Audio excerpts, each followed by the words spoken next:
कभी कभी जिंदगी में ऐसा लगता है जैसे हमारे रास्ते में कोई बहुत बड़ा पहाड़ खड़ा है। वो पहाड़ बाहर नहीं, हमारे ही भीतर होता है। आज हम उस पहाड़ की बात करेंगे जो हम खुद हैं। हाँ, वही पहाड़ जिसे पार करना है, लेकिन वो हमसे ही बना है। ये कहानी है द माउंटेन इज यू किताब की, और ये कहानी हर उस इंसान की है जो जानता है कि वो बहुत कुछ कर सकता है, लेकिन फिर भी खुद ही अपने रास्ते में दीवार बन जाता है। सोचिए, एक लड़का है, नाम है राजेश। उत्तर प्रदेश के एक छोटे से गांव से आया है। बड़ा सपना देखा, इंजीनियर बनकर अपने परिवार की गरीबी को खत्म करने का। लेकिन हर बार जब कोई मौका आता है, राजेश खुद को पीछे खींच लेता है। वो कहता है, मेरे बस का नहीं, अगर फेल हो गया तो। उसे लगता है कि दुनिया उसे रोक रही है, लेकिन असल में उसे खुद से ही लड़ना है। यही है सेल्फ साबोटाज, खुद की राह में खुद दीवार बन जाना। क्यों करते हैं हम सेल्फ साबोटाज? ब्रियाना वेस्ट कहती हैं, हम ऐसा इसलिए करते हैं क्योंकि हमारी पुरानी आदतें, डर और दुख हम में छिपे होते हैं। हम अपने पुराने जख्मों से चल रहे होते हैं। जैसे एक बच्चा जो एक बार जल गया, वो फिर से आग के पास नहीं जाना चाहता। वैसे ही हम भी खुद को बचाने की कोशिश में खुद को रोक लेते हैं। राजेश का डर असफलता का नहीं था, उसका डर था कहीं मैं वैसा ही न हो जाऊं जैसा लोग सोचते हैं। वो अंदर से खुद को छोटा मानता था। लेकिन सोचिए, अगर वही डर, वही दर्द हमारे लिए ताकत बन जाए तो। किताब कहती है, पहाड़ इसलिए नहीं होता कि हम उसे देखकर डर जाए, पहाड़ होता है ताकि हम उसे चढ़कर खुद को पा सके। ब्रियाना कहती हैं कि सेल्फ साबोटाज कोई कमजोरी नहीं है, बल्कि एक संदेश है। आपका मन आपसे कहता है कुछ तो ऐसा है जो ठीक नहीं हुआ है अंदर। ये संकेत है हीलिंग का, बदलाव का।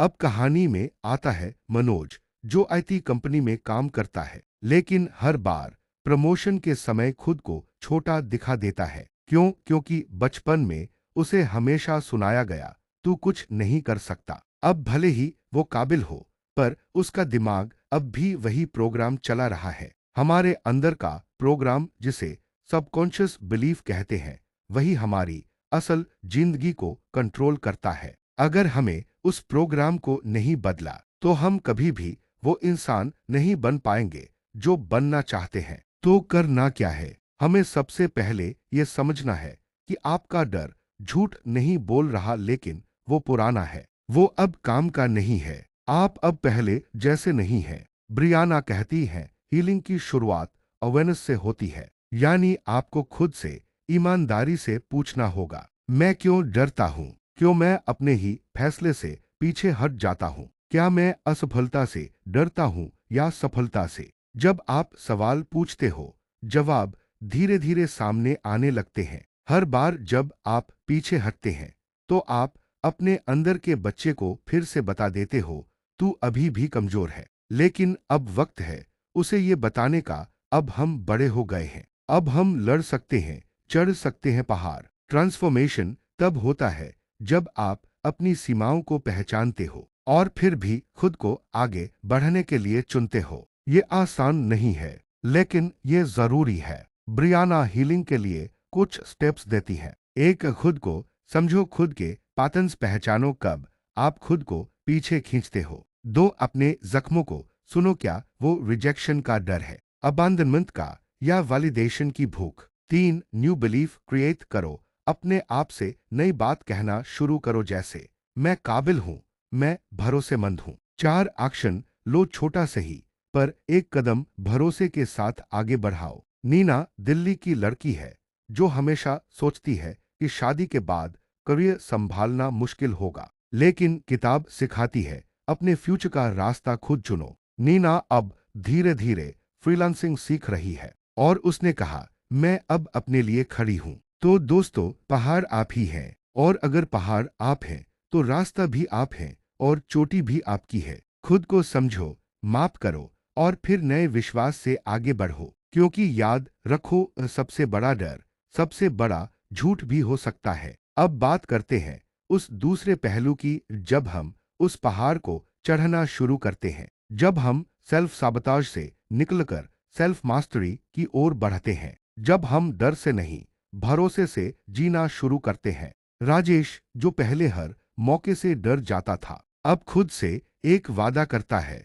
अब मैं खुद को नहीं रोकूंगा। वो रोज सुबह उठकर एक छोटी सी आदत बनाता है, एक नया काम, एक छोटा कदम। जैसे ही उसने कंसिस्टेंसी शुरू की, उसके अंदर एक नई ऊर्जा आने लगी। धीरे धीरे उसकी सोच बदलने लगी। यही है ट्रांसफॉर्मेशन, जब हम खुद को बदलने का निर्णय लेते हैं। ब्रियाना व्यस्त कहती हैं, सेल्फ मास्टरी कोई एक दिन की चीज नहीं है, ये एक निरंतर प्रक्रिया है। ये एक यात्रा है जहां आप हर दिन खुद से मिलते हैं, खुद को परखते हैं और हर दिन थोड़ा बेहतर बनते हैं। जैसे खेत में फसल धीरे धीरे उगती है, वैसे ही अंदर का बदलाव भी समय लेता है। उसके लिए आपको पेशेंस, अवेयरनेस और कंपैशन तीनों चाहिए। अब मिलते हैं राधिका से, जो एक टीचर है। वो हर बार अपनी क्लास में बोलने से पहले घबरा जाती थी। उसे लगता था लोग उसकी आवाज का मजाक उड़ाएंगे। लेकिन फिर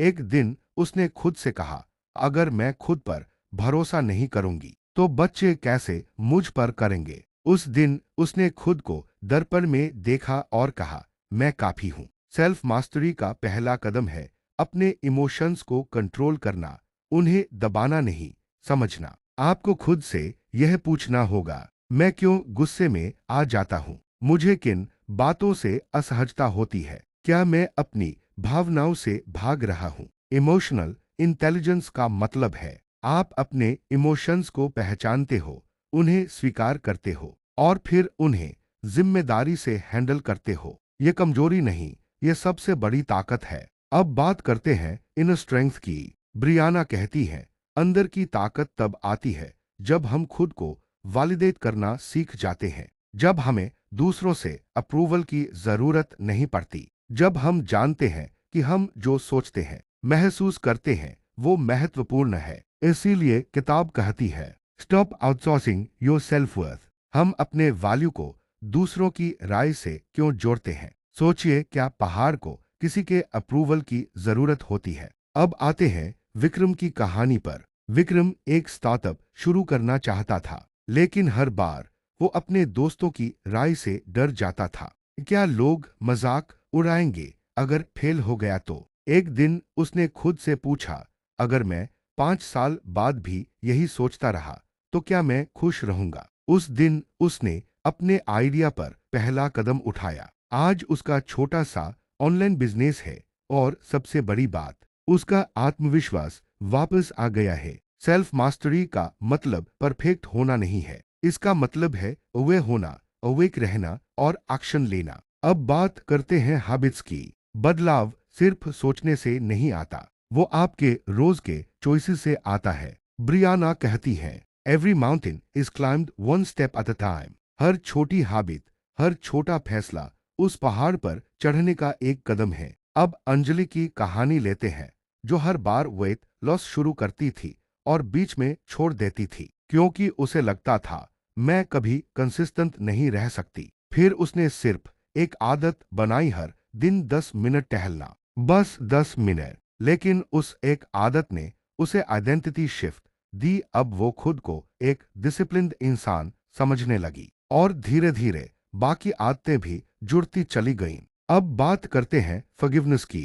खुद को माफ करना ये सबसे मुश्किल और सबसे जरूरी काम है। हम अक्सर अपने पुराने डिसीजंस, गलती चॉइसेस को लेकर खुद को दोषी मानते हैं, लेकिन ब्रियाना कहती है, you did the best you could with what you had. और अब आप बेहतर कर सकते हैं, क्योंकि अब आपके पास अवेयरनेस है। खुद को माफ करना मतलब खुद को आजाद करना, और आजाद होकर ही हम पहाड़ पर चढ़ सकते हैं। तो दोस्तों, इस पूरी यात्रा में हमने जाना, पहाड़ आप हैं, डर पुराना है, लेकिन आप नया बन सकते हैं। खुद से सच्चाई से मिलना हीलिंग की शुरुआत है। इमोशंस को समझना मास्टरी की राह है। हैबिट से आइडेंटिटी बनती है और खुद को माफ करके आप उड़ान भर सकते हैं। अब जरा रुकिए और खुद से पूछिए, क्या मैं अब भी डर को जीतने दे रहा हूँ, या अब वक्त आ गया है खुद को उठाने का? आप में वो हर ताकत है जो आपको चाहिए,